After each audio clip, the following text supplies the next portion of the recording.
Important this morning, but first let us take a sneak peek through the papers. The Nation newspaper says I remain focused on reforms despite criticism. Says Tinubu. Lamido asks federal government to pay 45 billion naira owed Abiola. Nigerian News Direct talks about the same thing. Lamido urges Tinubu to settle 45 billion naira debt to Abiola's family. Seeks closure on June 12 injustice. The next is Blueprint. At autobiography launch, Lamido begs Tinubu to settle 45 billion naira ITT contract debt owed Abiola. And Platform Times looks at security tension in Borno as Boko Haram, ISWAP attack 4 military bases in 24 hours. This Nigeria says the same thing with Boko Haram, flush out terrorists. Senate tells military directs troops deployments to Borno, Yobe, etc. The Guardian newspaper also looks at another angle for the insecurity ravaging the country, where stakeholders reject plan, flay stored proposals, high military casualties. The Hope newspaper says reps reject bill on rotational presidency, say bill will infringe on citizens' rights to be voted for. The Punch newspaper looks at education and on the ongoing conversation on JAMB, maths failure, JAMB VCs to review UTME results on Thursday. Sporting Live, Atlanta 2-1, Roma, UCL ticket thrills Lookman. I did everything to play review Eagles star. Etoma, Veronica, let's talk about this very quickly because of the little time that we have. The Nation newspaper has it that the president maintains, or the presidency maintains, that it remains focused on reforms despite criticisms. And then Lamido asking the federal government to pay 45 billion naira owed Abiola. But let's start off from the issue of, I remain focused. Yes, there are criticisms. It's a democracy. I welcome these criticisms, but I am convinced in this trajectory that I've faced, certainly I have to follow it through. Yeah, it's just like you taking appointments to run an organization. You studied the organization and you have put your plans together, the things you want to face.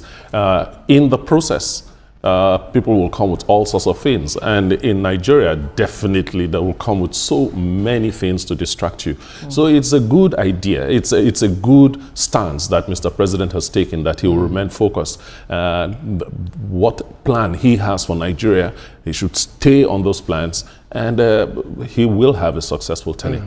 Veronica, at the same event where Sule Lamido, launched his book, his own book, autobiography, former Jigawa State Governor, I believe, called on President Bola Ahmed Tinubu to settle 45 billion naira bill debt to Abiola's family.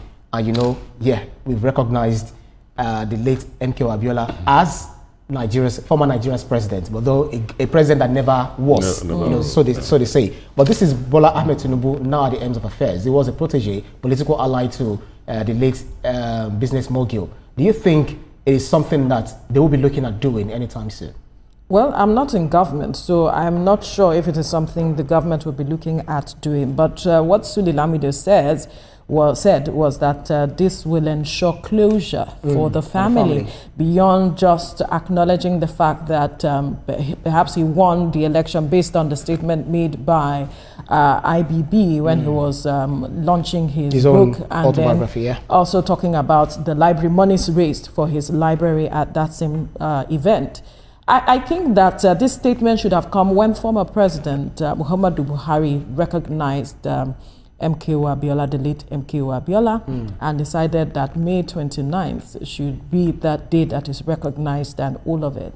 That statement should have come at that point. Start talking about payment. Maybe if his administration had given some monies, then this administration can now build on what the past administration had done. I think the issue of money that they owe them is not just coming out, because I remember that the Abiola family sued the federal government, to the ECOWAS International Court. So asking for, I think, $10 million or thereabouts. So it's been there. It's been there, yes. And I'm saying that it was the previous president that began this journey of ensuring that they gain closure, right?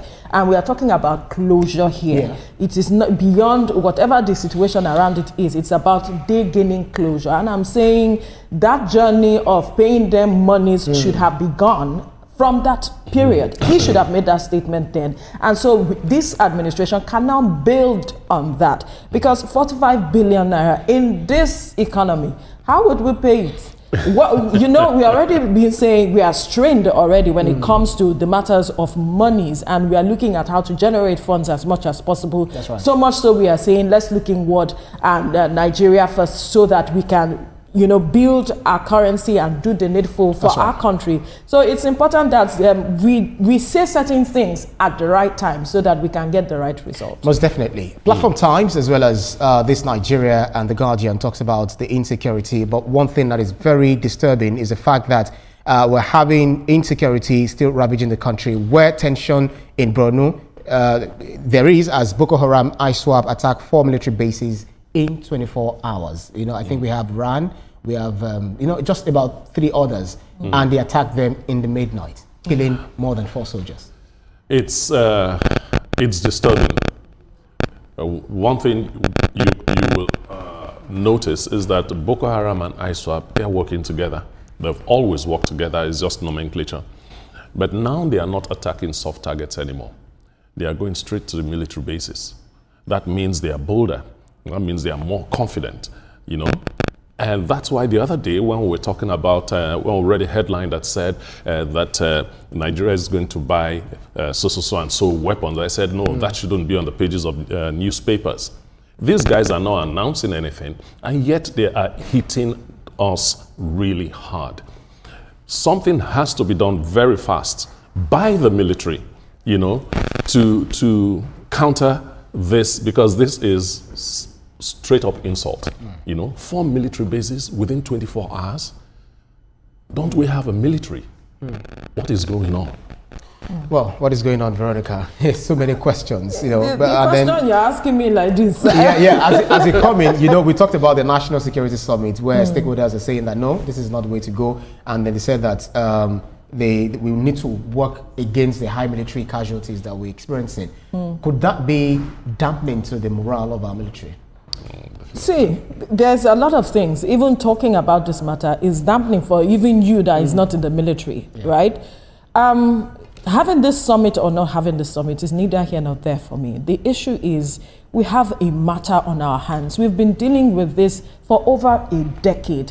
And at some point, there was seemingly a lull in their activities. And here we are finding a resurgence of their activities, so much so they have been emboldened to now start attacking military bases 4 in one night. Something is wrong. What really is going on? Intelligence gathering, what are we doing with it? We need to address it as quickly as possible, because this fight it's about Nigeria and Nigerians. It's not just Nigerians that are reading the pages of the newspapers. We are also seeing foreigners reading the pages of our newspapers, and we have been talking about foreign direct investment. We're talking about countries coming into the country to, you know, have business with us and do the needful. So it's important that we tackle this head on as quickly as possible. If the military being attacked, we are losing numbers. How are we even recruiting more into this business to addressing this matter? These are critical questions that have to be answered. If we are having a summit, what comes out of this summit really? We've had several summits, we've had several meetings, we've had several things done.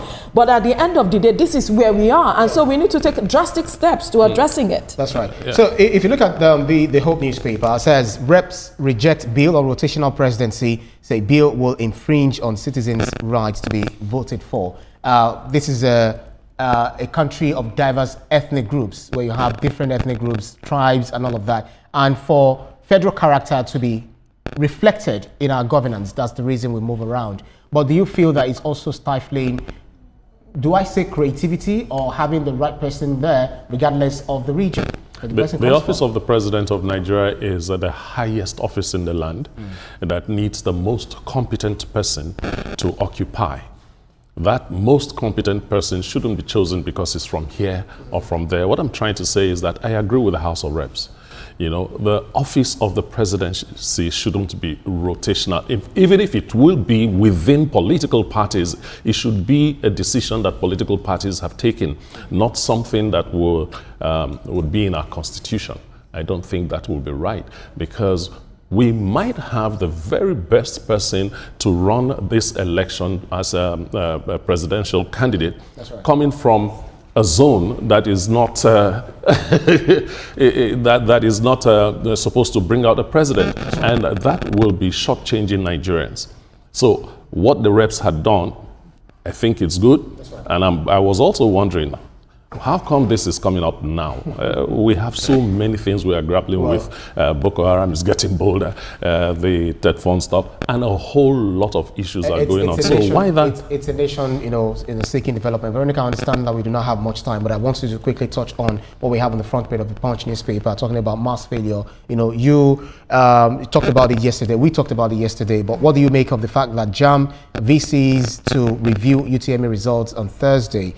Do you think this will definitely address the discrepancies and the sadness that the students had expressed? Well, it's a step in the right direction in terms of trying to achieve transparency at the end of the day with regards to all of the reports that JAMB is getting, so that everybody can understand where the issues were coming from. If it is the students, if they were technical glitches, at least we can have a headway to know, okay, these are the issues we need to address moving forward. Recall that JAMB said it put in place measures to addressing malpractices, but the students are saying, no, it was technical issues, and parents are saying, my words read and did the needful, and here you are giving us marks that does not reflect what they did. So when the stakeholders, because they have said that they are bringing in tech experts, they are bringing in everybody in the chain when it comes to the educational system, so to see what actually transpired. So that transparency for me is good for the image of JAMB at the end of the day, so that people can trust them that, okay,